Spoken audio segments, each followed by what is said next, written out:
Posso apresentá-la para começar, não é? Isabel Galriça Neto, médica, sempre a conheci como médica, depois teve ali um pé na política, mas... Mantendo-me como médica, Jorge. Nunca deixou, não é? Nunca deixei de ser... Médica é uma das coisas que para mim é estruturante. Portanto, a minha passagem, os meus 10 anos de passagem pelo Parlamento, de que me orgulho bastante, nunca foram sinónimo de eu abandonar a atividade clínica. Para não perder o pé, para não perder a mão, porque é que foi esse impulso? Porque do ponto de vista daquilo que eu, olhando para mim, vejo como sendo constitucional, ser médica é imprescindível. E portanto foi muito exigente, e eu hoje vou olhando para trás, vejo o quão exigente isso foi do ponto de vista da minha saúde, até do ponto de vista pessoal e familiar, mas não fazia sentido. Ainda mais eu estava a dirigir um departamento e portanto percebia e entendia a política como serviço, mas não era o único serviço nem o maior serviço que eu acho que pudesse prestar de acordo com as minhas características. Portanto, eu nunca, provavelmente houve muita gente, e não faz mal, agora a oportunidade para voltar a clarificar, eu nunca deixei de ser médica enquanto estive no Parlamento. Então e como é que alguém que é médica como a Isabel e com a carga de trabalho que tem e que tinha e que continua a ter, aceita no fundo multiplicar? Quem é que ficou a perder nisso tudo, entre a família, a política e a profissão e os doentes? Eu acho que se fizer uma conta deve haver, ninguém terá ficado a perder. E eu gosto pouco de culpabilizações, ainda para mais sendo mulher. Mas se alguém tivesse que ficar a perder, era eu própria, pelo esforço físico até que me foi exigido. O não descansar? Eventualmente. Ou descansar menos, ou ter quase de trabalho... turno de manhã, tarde e noite. E, portanto, isso foi claro. Quem está mais próximo de mim, o meu marido, viu isso muito claramente. Agora, o que eu acho é que ganhei muitas outras coisas. Portanto, por isso é que se tem que fazer estas contas. E eu prefiro... e é uma forma constitucional e que também decorre daquilo que eu faço, eu prefiro olhar para o copo meio cheio do que estar a lamentar-me daquilo que foi. Portanto, foi muito exigente, foi, mas valeu bastante a pena. Esta ideia que falou agora, de ser mulher, ser mulher aumenta a conta? É mais difícil ser mulher ou não? Eu não gosto também de ver as coisas dessa forma. O que eu quis dizer é que, do ponto de vista da questão da conciliação trabalho, família e da exigência que nós próprias temos connosco, provavelmente para os homens é mais fácil e menos penalizador a questão do desenvolvimento de uma carreira profissional. Eu nunca me vi limitada em relação ao desenvolvimento da minha carreira profissional pelo meu elemento familiar, fosse pelos meus pais, nomeadamente pelo meu pai, enquanto homem, a criar uma rapariga, nem pelo meu marido, nem pelos meus filhos, estou rodeada de homens, mas do ponto de vista da sociedade, há um subtil sentimento, e isso sim, eu vivi esta coisa de... Então, e os teus filhos? Então, e muito antes até de estar no Parlamento, quando pretendi desenvolver competências na área dos cuidados paliativos no estrangeiro, a coisa de ir para fora, como é que era isso? E vais deixar, e vais... Vais abandonar os teus filhos, a tua família? Havia esse... Sim, um bocadinho, como é que isso é possível? É implícito? Umas vezes mais explícito do que outras até, e portanto, agora, o que eu acho é que temos que olhar para isso como algo que nos limita. Não, a gente tem que se deitar bem com a nossa consciência, com aqueles que nos são mais próximos, ter as coisas claras e, portanto, em resumo, acho que, de facto, ser mulher, socialmente e culturalmente, há coisas que ainda pesam, cabe-nos a nós, enquanto pessoas, ponderar à luz dos nossos valores, à luz da nossa consciência, aquilo que está mais correto. E para as raparigas de 20 anos que agora estão no início desse caminho, lá está, da afirmação, enfim, social, profissional, o caminho está mais facilitado ou continuamos na mesma? pode estar mais facilitado, nomeadamente, e é preciso que isto também aconteça, se existirem exemplos. Eu gosto pouco dos anglicismos, mas os role models, portanto, haver figuras publicamente a mostrar que é possível não ir pelo modelo masculino do super profissional, da eficiência, da eficácia, mas de quem se compraz no serviço, na sociedade e desenvolve uma atividade e tem famílias e não anda cada um para o seu lado. Portanto, acho que isto é o que pode ser facilitador, para além dos mesmos modelos a dizer-lhes, até em termos de educação, que elas serão capazes, que a vida é muito difícil para todos, mas que vale a pena e que serão capazes. Bom, Sim. eu consigo imaginar poucos trabalhos mais difíceis do que aquele, como a Isabel interpreta a arte da medicina, que é acompanhar doentes paliativos, muitos deles doentes terminais. Como é que lida com a ideia de morte? Eu, com a minha própria morte, neste momento, que acho que não estou à beira dela, neste momento, e por isso quero frisar, e sem sobranceria, sem aquela ideia de que já sei tudo sobre isso, mas aquilo que sei hoje, eu e a morte temos uma relação apaziguada e, portanto, sou das pessoas que acho que o que importa é viver bem a vida, porque a morte chegará, ela é inevitável. Tenho a noção de que, em sendo por doença e doença crónica, existem hoje muitos meios para que eu não esteja em sofrimento. E, portanto, eu tenho essa vivência e, de alguma forma, aí sim tenho essa certeza. Depois, ainda para mais, sou crente. E, portanto, se alguma coisa me motiva, é poder chegar ao colo de Deus. E, para mim, isso é uma ideia fabulosa. É, para mim, a melhor ideia que eu posso conceber na vida. É uma ideia reconfortante de que pode haver um além, de que pode haver algo, sim, porque um percurso. A minha visão de Deus é que não é nem o castigador nem o punidor, e portanto será maravilhoso estar no céu, e se puder construir o céu já aqui na Terra fazendo a minha parte, tanto melhor. Mas isto para dizer que, de facto, em relação à morte, não estando numa situação de terminalidade e de um confronto mais imediato, porque isto pode baralhar as coisas todas, com os dados que tenho hoje, sei que um dia irei morrer e, portanto, quero encerrar a minha vida tranquilamente, sem ser massacrada com muitos cuidados desajustados, como infelizmente hoje tantas vezes existe, mas encerrando-a em paz, consciente de que fiz a minha parte para o bem comum e de que vou para melhor. E, portanto, isso é aquilo que, em relação à morte, caracteriza hoje a minha relação e que não é de medo. O que é que estamos a falar do excesso de cuidados, o encarniçamento? Isto porquê? Os médicos não suportam a ideia de perder, as famílias não suportam, nós próprios não suportamos a ideia de perder? É a ideia, repara, é a ideia de que a não cura é um fracasso, de que é uma perda pessoal, que se vive a nível pessoal, e o Jorge disse muito bem, não é apenas dos médicos, é da sociedade em geral. E isto é uma coisa até mais ou menos esquizoide, que é faça isto e mais isto e mais isto. Já fez tudo? Mais alguma coisa, e depois se fez tudo. Mas não, agora está a sofrer. Não, agora acabe com a vida dele.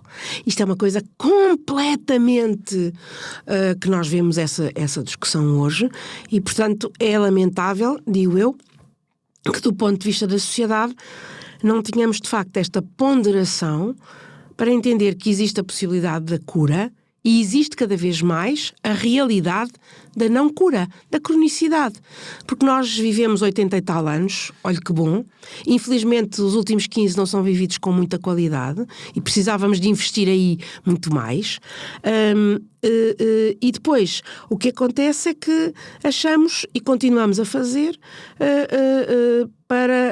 com que a morte vá para a ideia da nossa mortalidade, que é um ato inevitável.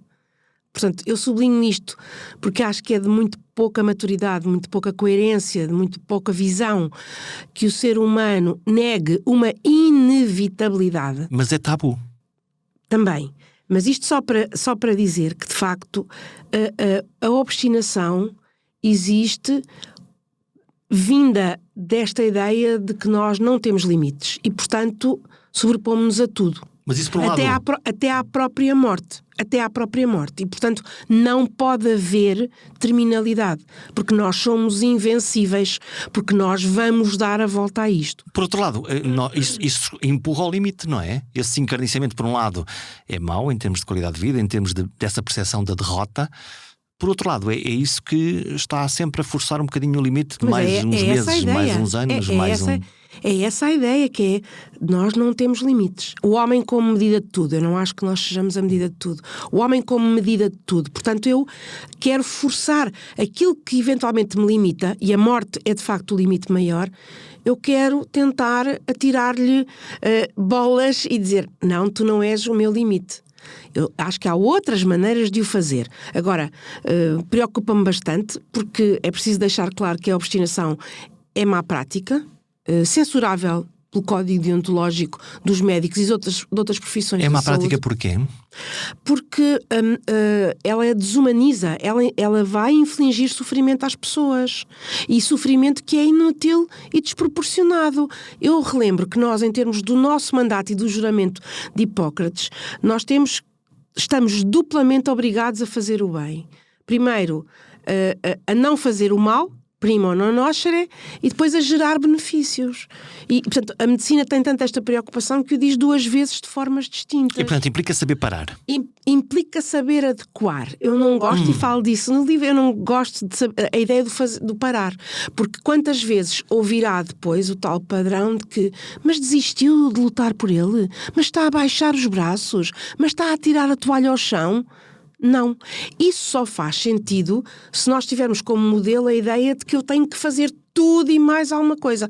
Ora, o que a medicina me diz, e as boas recomendações é, quando estamos perante alguém que tem uma situação de incurabilidade atestada, de terminalidade mais do que observável, eu estou obrigada a fazer tudo aquilo que lhe proporcionar benefício, não estou obrigada, porque não vou reverter essa situação, a usar um armamentário que uso para outras situações que são as reversíveis.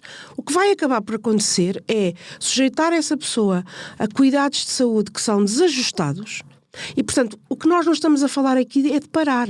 Estamos a falar é de reorientar. Ajustar. Para quê? Para o fim que se chama proporcionar conforto. E isto não é um fim menor. É um fim realista. E, portanto, andamos sempre à volta do realismo. Lamentavelmente, em relação a esta ideia dos cuidados que temos que oferecer aos que não curamos, continua a existir a minoridade. É dos maiores preconceitos. A parte, lá está, dos cuidados clínicos em fim de vida está rodeada de preconceito, quando estamos numa fase em relação à qual se diz não pode haver preconceitos. E o Jorge há pouco, e eu não esqueci o que disse, de introduzir a ideia de tabu de alguma forma um preconceito. Sim, é. Porquê? Porque não queremos falar daquilo que nos possa lembrar que nós efetivamente temos limites. Agora, isto seria muito interessante se com esta forma de nos comportarmos a morte desaparecesse. Mas eu direi, é muito pouco inteligente, para não utilizar outra palavra, que nós, perante uma realidade que sabemos que vai acontecer, continuemos com esta atitude de avestruz que mete a cabeça debaixo da areia e fazendo de conta que ela não existe. O que me parece é que nós temos que perder este medo e perceber que se olharmos para uma realidade que é a nossa finitude de outra forma e se incorporarmos esta realidade no nosso dia-a-dia... O que é que podemos fazer? Viver muito melhor. Viver muito melhor. Isto não é um clichê nem um intervalo comercial. É que é muito importante que se fique com esta noção que aquilo que pode ser duro, que é encarar a nossa terminalidade, o conviver com algumas destas realidades, nos dá ferramentas para nós vivermos muito melhor. Vivemos com mais apaziguados. Dando outra dimensão aos dramas da vida. Porque de facto sabemos que há um drama maior. Mas há outros dramas que não valem nada ao pé da realidade da doença grave e do fim de vida. Eu fiquei com a frase: Senhora Doutora, faça tudo o que puder pela pessoa, e por outro lado, aquela que já não, o sofrimento já não se aguenta, termine com a vida. Já ouviu pedidos para que terminasse a vida de um doente? Já, rarissimamente. Eu tenho que o dizer, e não preciso aqui de dizer sob palavra de honra, mas com quase 30 anos de atividade em cuidados paliativos, portanto, com pessoas com doenças graves, não necessariamente a morrer. Nós, na nossa unidade, damos alta a 50%, entre 50% e 55%. Todos os anos andamos à volta disto. A maioria das pessoas não sabe, acha que se vai para cuidados paliativos e que se vai morrer. 50% sai de lá? Os doentes paliativos têm alta. Então o que é que lá estão a fazer? Estão a controlar melhor os sintomas, estão naquilo que muitas vezes se chama a lua de mel dos paliativos, que é os doentes dizerem-nos assim: mas afinal de contas eu vim para aqui e não morri, e afinal estamos a falar de ter alta, e sinto-me tão bem. E nós temos que lhes explicar.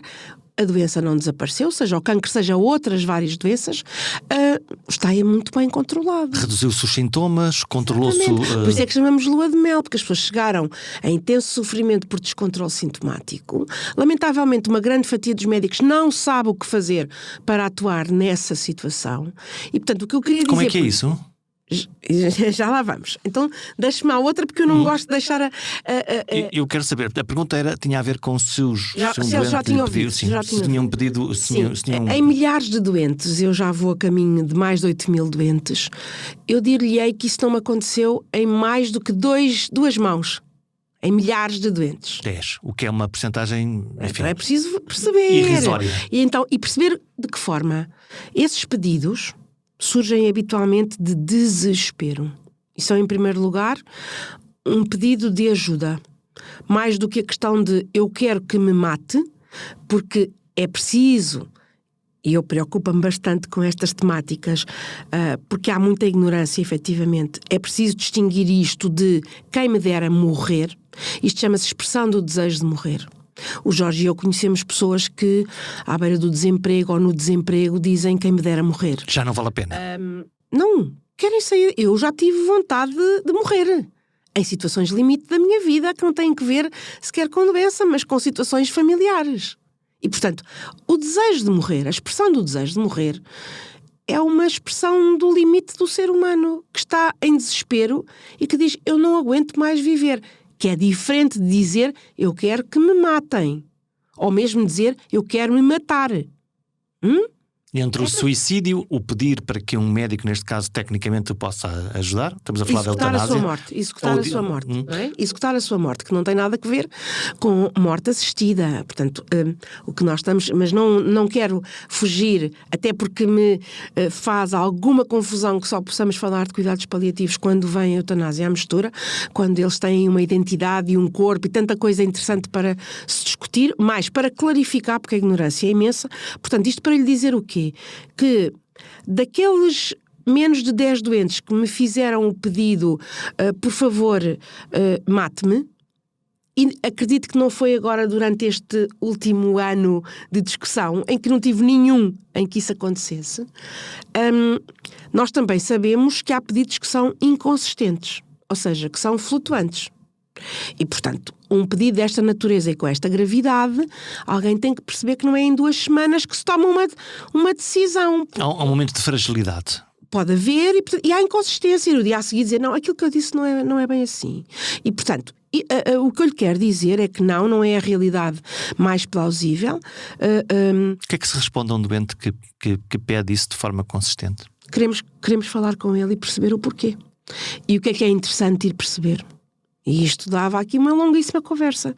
É que, ao contrário do que as pessoas pensam, não é por causa do sofrimento físico. A primeira causa para um pedido de eutanásia, isso está estudado abundantemente.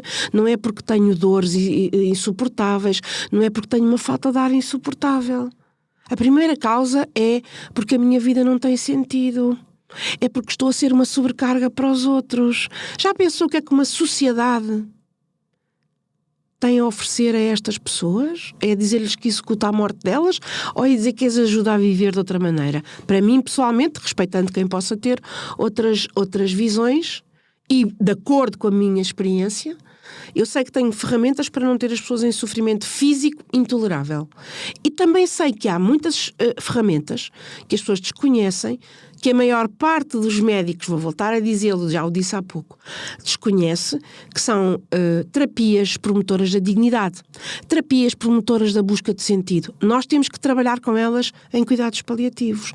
Agora, repare, se os técnicos, neste caso falamos de médicos e enfermeiros, estiverem maioritariamente impreparados para lidar com estas realidades, é evidente, quando eu ofereço um desvio, um atalho, que é executa a tua morte, isso é muito tranquilizador para alguns. Livra-me de um problema, no fundo. Exatamente.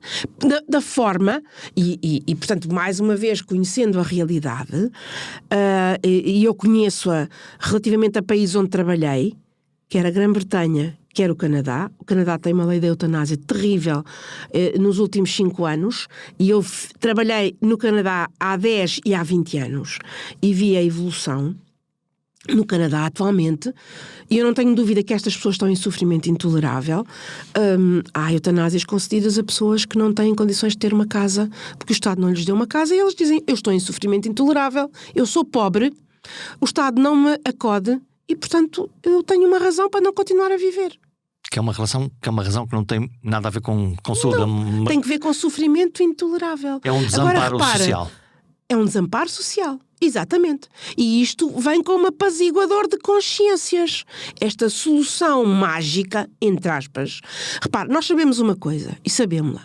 A partir do momento em que aprova o sofrimento como razão para executar a morte de alguém, as razões desse sofrimento vão alargando. É isso que teme? Ai, profundamente. Pode acontecer? Não, temo em Portugal porque já ouvi acontecer na Holanda, na Bélgica e no Canadá. O Canadá é o exemplo mais recente.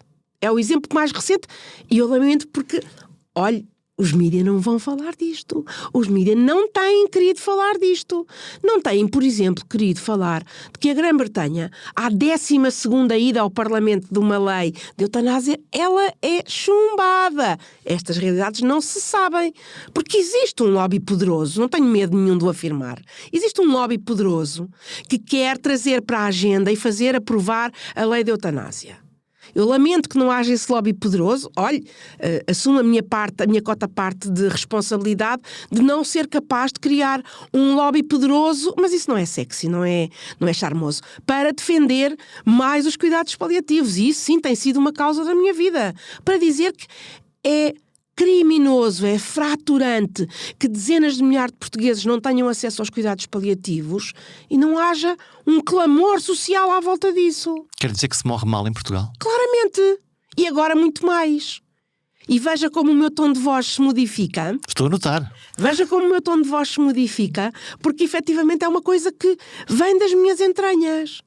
E do ponto de vista, desde a pandemia, a qualidade assistencial aos doentes crónicos com doenças graves e em fim de vida agravou-se, e eu vou a alguns indicadores, porque isto não é opinião de Isabel. Veja as listas de espera para as unidades de cuidados paliativos. Veja as equipas de cuidados paliativos que estão subdimensionadas em termos de recursos humanos. Veja um exemplo mais recente. Leiria, a única unidade de cuidados paliativos que tem no distrito, fechou por ausência de recursos humanos disponíveis. Mas continuam, obviamente, a existir os doentes que lá estavam. Com certeza. Agora, aliás, nós não os vamos injetar no sistema. Eles estão a ser mal cuidados. Em casa. Mas isto... Ou no hospital. Eventualmente com obstinação terapêutica. Eventualmente com sofrimento que era evitável. Isto não incomoda as pessoas. É extraordinário. A mim incomoda-me imenso e continua-me. Sobretudo porque eu tenho esta noção de que nós podemos fazer diferente. E, portanto, esta ideia de que o tempo de fim de vida... Para nós, fim de vida são os últimos 12 meses de vida. Portanto, não é os últimos dias. e quando nos chegam doentes nessas circunstâncias é uma frustração tremenda, mas é ter esta noção de que pode ser um período gratificante, que pode ser um período de construção, que pode ser um período de crescimento, que pode ser um período de intensificação das relações familiares, que pode ser um período de afirmação da identidade. Então a gente tem consciência dessas riquezas todas e depois olha ao lado e de facto o padrão que vê em Portugal não é este. Eu não tenho um microfone para acompanhar, isso não era possível de fazer, mas sei que estes doentes lhe dizem coisas. Há padrões de falas das pessoas que estão em cuidados paliativos. O que é que eles lhe dizem? Eu tenho para mim e portanto investiguei e investiguei com colegas meus e vou continuar a fazê-lo até contrastando culturalmente com outros países. Mas é verdade que há, e isso é muito interessante em termos da realidade e do meu ponto de vista, e sem nenhum complexo de egóico, é uma coisa que se perde ao trabalhar nesta área. Nós temos muito bem a noção, lá está, de que não somos autossuficientes, de que não somos o centro do mundo, mas eu entendi que, constatando isso mesmo, era minha obrigação partilhar essa realidade, esse estudo da realidade, essa parte de ciência, porque isso é feito também com ciência, para que outros, os mais novos, eventualmente pudessem, se quisessem e se achassem que valia a pena, aprender. E, de facto, nós vemos, quer os doentes, quer as famílias, e os cuidados paliativos não se preocupam só com os doentes, preocupam-se com as famílias, é a nossa unidade de trabalho. E às vezes as famílias são muito mais trabalhosas do que os próprios doentes. É muito mais trabalhosas ou difíceis? Trabalhosas e difíceis e complexas, não imagina o quanto. Porque são muitas dores, são muitas coisas em relação às famílias, mas é desafiante e eu costumo dizer aos internos, normalmente passam pela nossa unidade 20 e tal médicos do Serviço Nacional de Saúde que vão estagiar ao Hospital da Luz a cada ano, e eu costumo dizer, tu aqui não vês monitores à cabeceira do doente, mas aquilo que vês das famílias tenta pôr em cada um com quem estás a lidar como se fosse um monitor. E depois, monitores emocionais? São, ao fim e ao cabo, repara, o monitor aqui como, entre aspas, caricatura daquilo que é o tecnicismo, não é?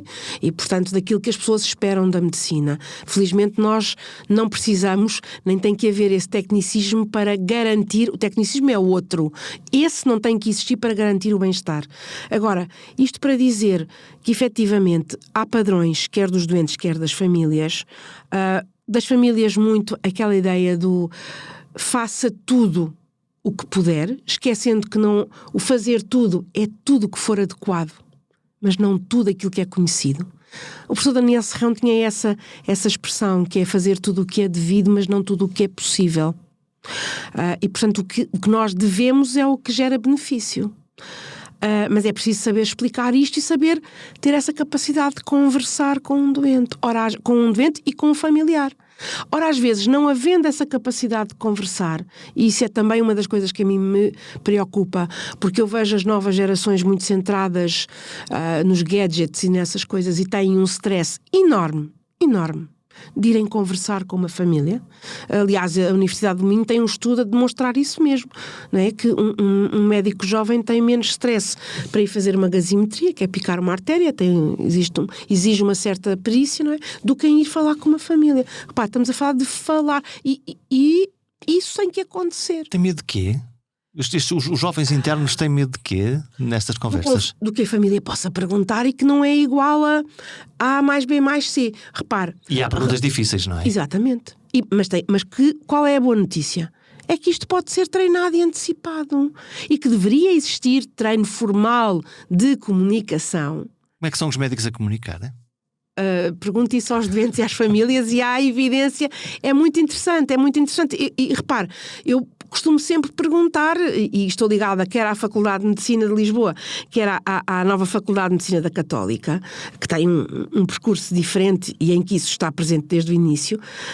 Então, mas nós não somos uma profissão de relação? São? Somos. Agora, lá está, o que é interessante? Por causa do contacto humano, do que o outro me vai perguntar e será que eu sei responder, do que é um confronto com a minha própria mortalidade e com os meus limites. E isso causa muita urticária. Então, vamos mais para aquelas especialidades que têm muitas técnicas e assim diminuímos a necessidade do confronto com o outro. Porque ele está lá longe. Pronto, atrás de um ecrã, atrás de um ecógrafo, atrás do endoscópio, atrás de muitas coisas. Portanto, trata-se uma doença, não se trata um doente, não se trata um cidadão. Mas é isso que nós não podemos esquecer. E, portanto, a questão aqui destes padrões, o padrão muito frequente, e a conversa iria ainda mais longa. O padrão muito frequente do ele está a sofrer tanto, o familiar que diz isso sobre o seu doente. É uma preocupação legítima, não é injusta? Não, é legítima, mas muitas vezes não é real. Quem está a sofrer? O familiar. O próprio. Que não é capaz de dizer eu estou a sofrer porque estou perante a perda do meu familiar. Portanto, a intervenção significa não só ajudar aquele doente no seu sintoma físico, na sua proximidade com a morte, mas trata-se ao mesmo tempo de tratar uma família inteira. Se não a família inteira, nós temos que perceber que, por exemplo, nós temos escalas de complexidade para avaliar os doentes. Quando um doente tem crianças a cargo, isso é um fator de complexidade.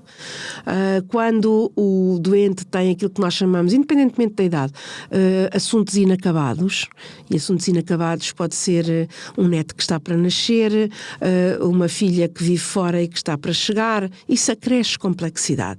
E, portanto, quando eu tenho filhos de várias pessoas, outros filhos que não se despediram, e isto tudo acresce complexidade. E nós sabemos que sim. E, portanto, a questão aqui é de saber que há ferramentas e quem é especialista desta área, e o especialista pode dar respaldo técnico aos não especialistas, mas é preciso que os não especialistas tenham pelo menos formação básica nisto. Para perceber o que é que está a acontecer. Ora bem, para falarmos a mesma língua e, portanto, existem ferramentas. Esta é a mensagem também que se tem que deixar. Portanto, isto não é... Nós não andamos todos os dias, nós paliativistas, a fazer harakiri ou a ser masoquistas.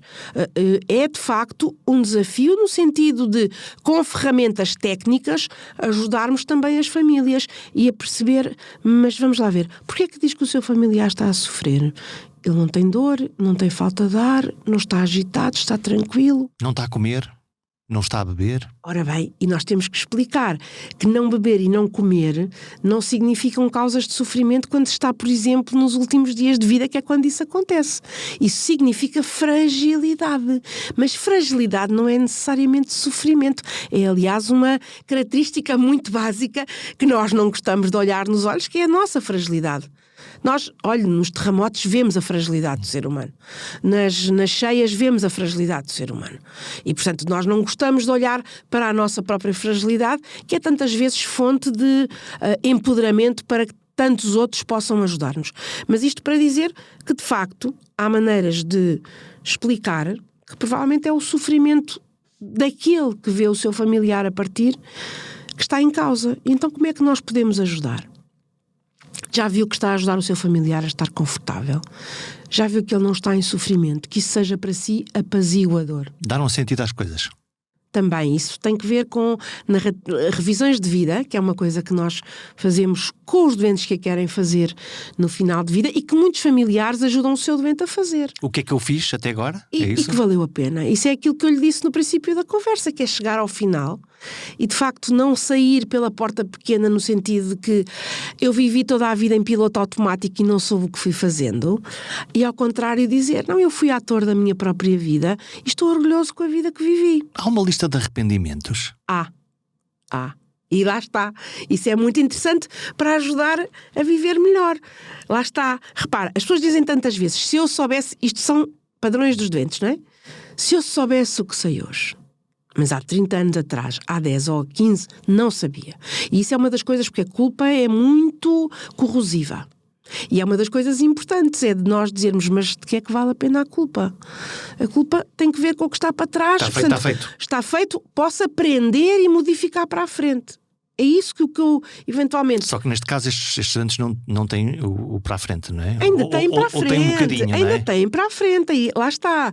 Se eu tiver em conta que o fim de vida são 12 meses, que eu dou alta a 50% dos doentes e que desejo não os receber quando eles são moribundos... Há tempo. Há tempo.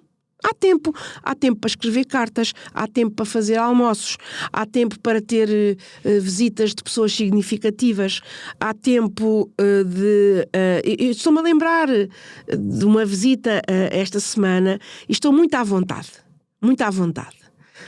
Porque quem o fez, não fez para que, sabendo que eu eventualmente ia estar consigo agora, e fê-lo com uma delicadeza e com uma elevação, que foi a Cátia Guerreiro, que foi visitar uma doente nossa. Porquê? Porque ela gosta de fado e porque gosta da Cátia. E isto é uma intervenção promotora da dignidade. Quando o outro, que eu admiro, me vem dizer e visitar: olha, tu és igual a mim. É um mimo. Eu admiro-te. E todos nós notámos uma diferença na forma como aquela doente, que tem uma fibrose pulmonar muito grave, afrontou a sua própria realidade. O poder dos outros sobre nós é transformador. É uma coisa extraordinária. Extraordinária. E eu digo isso muitas vezes. E digo também no livro. Aquilo que nós vemos em visitas de N pessoas, sobretudo aquelas que se sabem fazer próximos. Eu não venho aqui como a vedeta da televisão, mas eu venho aqui como alguém, no caso da Cátia, que teve uma experiência próxima de uma familiar que nós tratamos também. Como um igual. Exatamente. Mas é o que somos. Mas somos outra coisa. Lá está. Acha que o A, o B ou o C, lá porque é presidente, ou o outro porque é artista, não se vão confrontar com o fim da sua vida, com o olhar para trás, com o que é que a minha vida valeu? Vão. É que aí a morte é o mais democrático, a nossa finitude é o mais democrático que existe. E, portanto, não é por trás dos papéis que nós nos vamos, eventualmente, aquilo que fizemos como A, como B, como C, tem o seu mérito e o seu valor. Mas no nosso íntimo vai tudo para além disso. Eu vi Portanto, dos arrependimentos o que é que fizemos com as nossas famílias? O que é que fizemos com os nossos trabalhos? A quem é que dedicámos mais tempo? Portanto, isto era a história do Se Eu Soubesse o que Sei Hoje. Quando nós olhamos para o que as pessoas que estão hoje, e já estiveram, a confrontar-se com a mortalidade, com o que elas nos dizem, nós, de alguma forma, passamos a saber aquilo que elas nos estão a dizer. Portanto, isto é uma batota. Alguém que já passou, portanto, alguém que já atravessou aquela ponte, está-nos a dar o mapa. Olha, atenção, que tu que vens lá atrás, toma nota que é preciso atender e olhar ao tempo que gastamos com a família, ao tempo para cuidarmos de nós, a não andarmos sempre apressados ou quando andamos apressados, a saber viver o cada dia e o momento presente e o valor do momento presente. Para não guardar remorsos daquilo que podia ter sido? Lá está, a culpa. E como falávamos há pouco em off, a tal questão de não é quando nós nos confrontamos com a iminência da perda que de repente acordamos e dizemos eu agora isto. Portanto, quando o Jorge também me perguntava, é assim tão horroroso trabalhar em cuidados paliativos? Não, porque eu tenho muito presente que a minha vida é bastante volátil e que amanhã pode ser o último dia da minha vida, ou hoje. Portanto, eu não quero desperdiçar o meu tempo, eu quero vivê-la o melhor possível. Então, e quando tem que ajudar famílias com crianças enfim, a precisar de cuidados paliativos? As crianças também precisam de cuidados paliativos. Temos uma brilhante equipa em Coimbra. O deserto nacional é escandaloso. Crianças com cancro, com doenças terminais? Nos cuidados paliativos é muito interessante. Repare como o cancro já conquistou esse estigma e outras áreas não. A área pediátrica dos cuidados paliativos, apenas 1/4 das crianças têm doença oncológica. 3/4 têm outras situações, que têm que ver com doenças metabólicas, doenças raras, traumatismos de parto. Tem um perfil evolutivo diferente daquilo que se passa com os adultos. Mas em Portugal, aí só 5% das crianças que precisam de cuidados paliativos é que os têm. Não incomoda. Até os outros? os outros recebem um modelo de cuidados que não é aquele que lhe serve melhor às suas necessidades. Portanto, numa sociedade moderna, que deve cuidar dos mais vulneráveis, eu acho que isto deve incomodar. Mas isto para dizer que há crianças a precisar de cuidados paliativos. Depois, há outras crianças que, não sendo elas próprias as doentes, fazem parte de famílias de adultos que estão a receber cuidados paliativos. Se elas fazem parte dessas famílias, nós temos que cuidar delas também. Então, e como é que se vem para casa depois de ir visitar uma família com uma criança nesse momento da sua vida? Lá está. Nós aprendemos a fazer opções. Não aparecem mais dúvidas? Não aparecem crises? Não aparecem claro que zangas, sim. Não sei claro que sim, com a vida, com Deus. Sim, senhora. Que raio, o que é que aconteceu aqui? Não é? Ora bem, mas isso é um pressuposto que, mais uma vez, sendo legítimo e compreensível, vamos ver se ele é realista. Que é uma concepção que os bons não adoecem nem morrem. As crianças não têm doenças. Só os maus é que têm doenças. Logo, a vida é justa e a vida é injusta. Não. A vida é. Ponto. Ninguém disse que só se morre aos 80 anos. Ninguém disse que só os bons é que se salvam. E viria aqui a conversa dos derrotados. Mas isto para dizer o quê? Obviamente, quando nós somos confrontados com essas situações, a nossa fragilidade, a nossa humanidade abala. O que é fundamental? É esta ideia de que eu tenho que ser capaz de ajudar e de servir. A minha profissão é de serviço e de ajuda. Então, capacitar-me melhor, estudar melhor, preparar-me melhor para essas situações. Ao mesmo tempo, portanto, quando eu vejo as dúvidas, repare, não é eu vou dizer, há alguns dias, felizmente não são a maioria. E, portanto, aqui é muito importante duas coisas, ou três. As nossas próprias ferramentas, a nossa própria liderança pessoal, as nossas famílias e a nossa equipa. E eu agradeço e sou profundamente grata às equipas com quem tenho verdadeiramente trabalhado. Agora, é inevitável que nesta área haja momentos de silêncio, de esgotamento? Nós queremos não chegar ao esgotamento. Nós queremos não chegar ao esgotamento, não é? E é importante que a nossa equipa diga isso mesmo. Agora, o que é importante? É perceber que há, quando recebemos muitos estímulos de muita intensidade,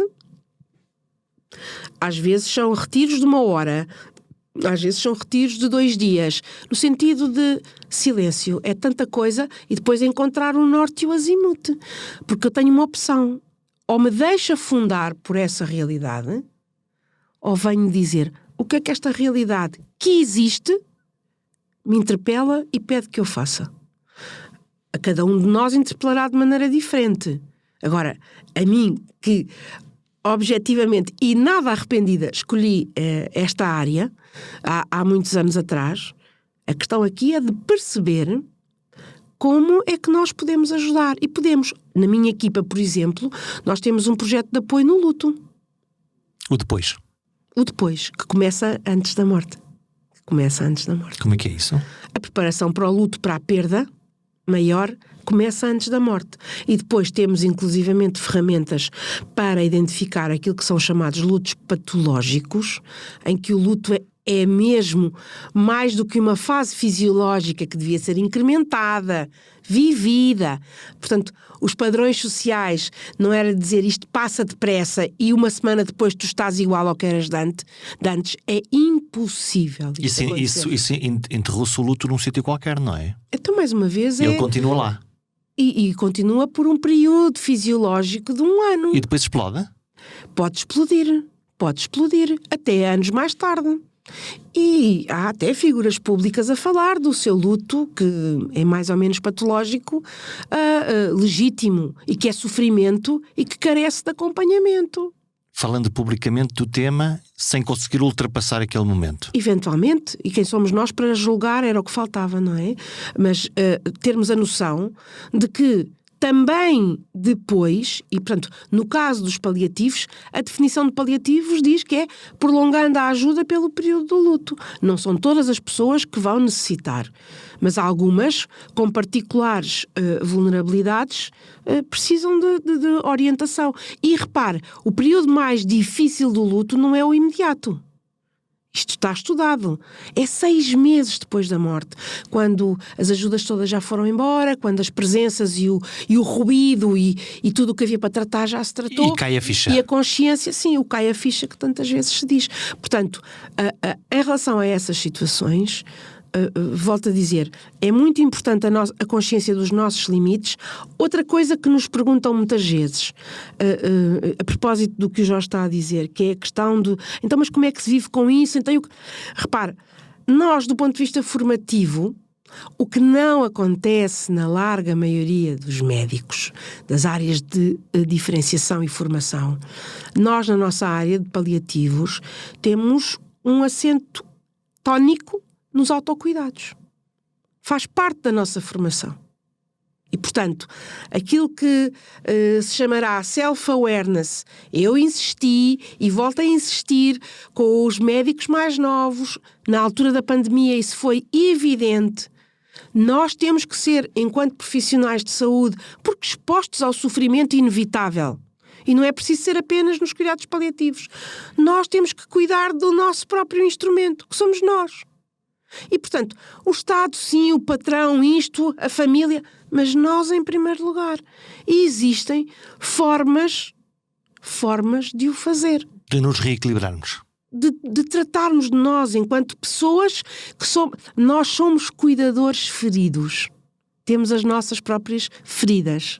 E, portanto, os cuidadores, para tratarem das suas próprias feridas, não pode ser à custa das feridas dos outros. Entende? Isto é muito mais complexo.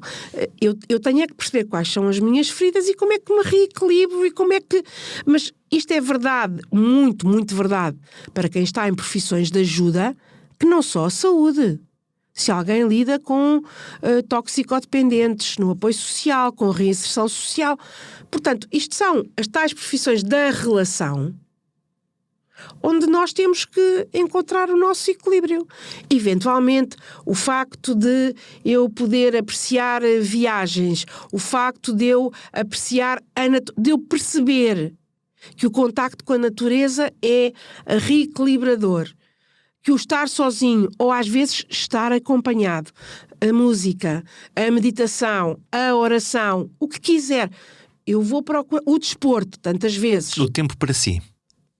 Sim, mas eu também acho que há um mito, que é tem que se ter muito tempo, não é? Às vezes esse tempo pode acontecer entre a saída do hospital e o regresso a casa. Pode ser uns 5 minutos mágicos para Sim, recalibrar isto tudo. Fazendo o quê? A consciência do valor do seu trabalho. Então, e quando essa sensação de fragilidade e de não conseguir ultrapassar, parece que aquilo se está a tornar ali crónico, que há ali como quando os nossos músculos estão aqui doridos, como é que tinha que haver ajuda profissional para isso. Nós vivenciámos isso recentemente. Os médicos não são muito bons, pois não, nessas coisas. Não, porque lá está. Em casa de Ferreira Espeto de Paulo. É assumir que por sermos frágeis somos fracos. Não é a mesma coisa. Não é a mesma coisa. E da fragilidade nasce muita força. Portanto, o que é que acontece? Isso aconteceu com que me perdoem, os miúdos, os médicos jovens, durante a Covid, que foram lançados para as trincheiras. O stress que eles tinham era igual ao que têm os soldados ucranianos na guerra. Era só medir e perceber. Mas não se percebeu. Quem tinha que perceber, as lideranças, não percebeu. E hoje clamam que as pessoas saem do SNS. Pudera. Deitaram-nos aos leões e estão à espera que agora a seguir venham agradecer. Estouraram. As pessoas não conseguem, diga-se, os médicos mais jovens, repare, com menos ferramentas do ponto de vista de mundo de evidência e menos calo também, não é? Lidar com estas situações. O que é que acontece? São expostas a isto. Não se deu conta que elas estavam de facto em exaustão. Não se prepararam mecanismos. Rapidamente se entrou outra vez noutro ciclo, urgências de inverno. A fábrica. Pronto, linha de montagem. E as pessoas, obviamente, fritam, queimam. Burnout é isso mesmo. Portanto, para o burnout é preciso haver ajuda qualificada de psiquiatria, de psicologia. Portanto, o que se deveria evitar, ou pelo menos mostrar que se tem consciência disso, que se quer evitar, é expor as pessoas por tempo demasiado a essas situações. E, portanto, acabou a pandemia e não houve atenção para aquilo que as pessoas, para aquilo que estes jovens médicos, sobretudo os jovens médicos, os outros também, a outro nível, para aquilo que eles tinham vivido. Portanto, isto é para dizer o quê? Que do ponto de vista de profissões de ajuda, nomeadamente médicos, é preciso ensinar as pessoas a cuidarem de si próprias. Eu quero fechar esta conversa. Ficou alguma coisa por dizer? Tanto, valha-me Deus. Eu gosto de conversar e você é bom conversador também. Mas, o que eu queria de alguma forma afirmar é que existe esta iliteracia sobre a riqueza do que é o fim de vida e sobre como isto não tem que ser uma desgraça e um desastre. E, portanto, a vida tem valor, independentemente de estarmos doentes ou não. A diferença que eu posso fazer na vida do outro é fabulosa. Isso é uma coisa que me fascina. Ao fim de 30 anos continua-me a fascinar quando vejo, como ontem, uma enfermeira mais nova, jovem, a conversar com um doente, uma pessoa muito válida desta nossa sociedade, muito diferenciada, e ela a interessar-se por ele genuinamente. Pela pessoa. Exatamente. Não pelos galões, pelo cargo, Exatamente. E a gente pensa, isto tem tanto de técnico como tem de humanitude, de humanização. É uma forma de amor. Portanto, também, eu acho que só vale a pena fazer as coisas com amor, que é a gente pôr-se nas coisas, não é? E pensar no valor que elas podem ter para o outro, não é para nós, para o outro. E isso, de facto, tem um valor imenso. E esta questão de continuarmos e passarmos, o Jorge recorde-se que antes da pandemia, depois vamos ser diferentes. Já temos tempo para dizer que nós parece que não aprendemos nada. E, portanto, temos esta mortalidade a recordar-nos que a vida tem um princípio, tem um fim. Isso não vai mudar. E como não vai mudar, o que vai ter que mudar é a forma como nós lidamos com isto. Não como a avestruz, mas olhando nos olhos e a dizer, ok, a minha vida é para ser vivida com um fim, é para ser vivida com valores, é para ser vivida para mim e para os outros.